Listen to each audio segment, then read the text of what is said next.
In this chapter, we're going to talk about microphones, which in my opinion are really nothing short of magic. If you think about it, what they do is they take sound out in the air, they take these changes in pressure, ultimately stuff like wind, and turn it into electrical voltages. And this allows us to record it, to capture it, to play it back, to manipulate it.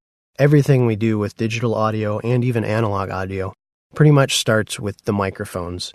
They're like the magic transducer that take the sounds of the world around us and let us work with it. Everything from, stuff like the human voice to musical instruments to recording sporting events, things like that. It's all microphones. Every time you talk on the phone, there's a microphone working for you.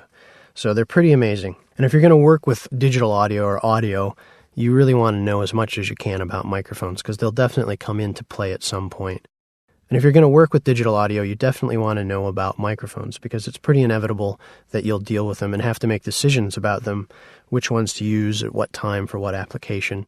So learning about some of the different aspects of how microphones work and some of the characteristics they have is really useful. So in this chapter, I'm going to introduce you to a lot of concepts related to microphones.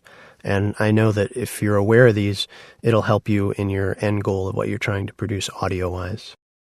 We'll talk about the different kinds of elements or the 3 types of microphones.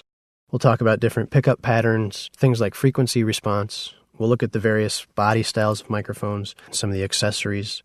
And we'll talk about picking the right mic for the right job and also kind of learning about microphone placement.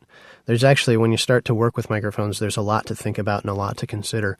So it's good to kind of get a basic understanding of some things and then learn some of the jargon and concepts around them as well. So in the next section, we're going to talk about the elements or ultimately kind of the type of microphone.